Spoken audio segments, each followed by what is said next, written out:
উত্তর ত্রিপুরা জেলার কদমতলায় সাম্প্রদায়িক সহিংসতার এক পক্ষ কাল কেটে গেলেও পরিস্থিতি এখনো পর্যন্ত স্বাভাবিক হয়ে ওঠেনি। জেলায় অতিরিক্ত নিরাপত্তা বাহিনী মোতায়েন, দফায় দফায় ইন্টারনেট পরিষেবা বন্ধ করে দেওয়া এবং শান্তি বৈঠকের পরেও জেলার বিভিন্ন এলাকায় বিক্ষিপ্ত সহিংসতার ঘটনাগুলি উঠে আসছে সংবাদ মাধ্যমে। এবার উত্তর ত্রিপুরা জেলার আইন শৃঙ্খলা নষ্টের জন্য এসপি ভানুপদ চক্রবর্তীকে সরাসরি দায়ী করল বিরোধী দল সিপিআই। রবিবার ধর্মনগরে আয়োজিত সাংবাদিক সম্মেলনে বক্তব্য রাখতে গিয়ে এসপি ভানুপদ চক্রবর্তীর মতো পুলিশ আধিকারিকদের কারণে এই ধরনের আইন শৃঙ্খলা পরিস্থিতির সৃষ্টি হয় বলে অভিযোগ করেছে সিপিআই। শুধু তাই নয়, এসপি ভানুপদ চক্রবর্তীকে রাজ্য পুলিশের সদর দপ্তরে ক্লোজ করে রাখার রাজ্য সরকারের সিদ্ধান্তকে স্বাগতও জানিয়েছেন রাজ্যের বিরোধী দলনেতা জিতেন্দ্র চৌধুরী। ঘটনার জন্য সবচেয়ে বড় দায়ী ভানুপদ চক্রবর্তী। ত্রিপুরা পুলিশের অপদার্থতম অফিসারদের মধ্যে অন্যতম, যিনি শাসক দলের সাথে আরো আগে থেকে শাসক দলের তার স্বার্থ চরিতার্থ করতে গিয়ে এই উত্তর ত্রিপুরার আইন শৃঙ্খলা রাজনৈতিক পরিবেশকে কলুষিত করার জন্য অন্যতম।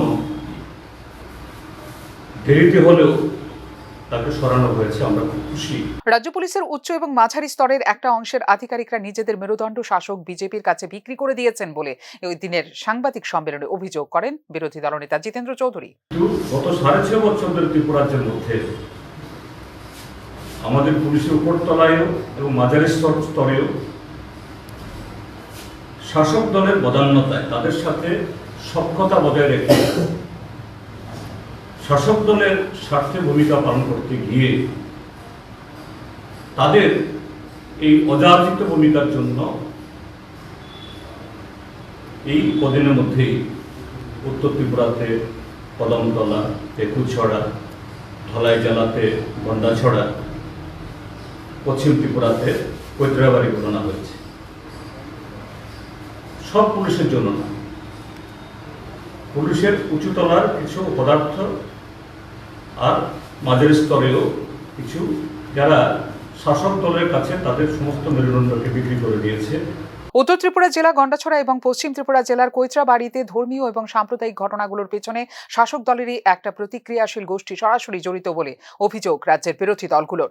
রাজ্য পুলিশের একটা অংশকে ব্যবহার করে আইন শৃঙ্খলা পরিস্থিতির মধ্য দিয়ে বর্তমান মুখ্যমন্ত্রীকে তার পদ থেকে সরিয়ে দেবার ব্লু প্রিন্ট রচনা করেছে ত্রিপুরা প্রদেশ বিজেপিরই একটা অংশ বলে ইতিমধ্যে অভিযোগ করেছে সিপিআইএম এবং কংগ্রেস।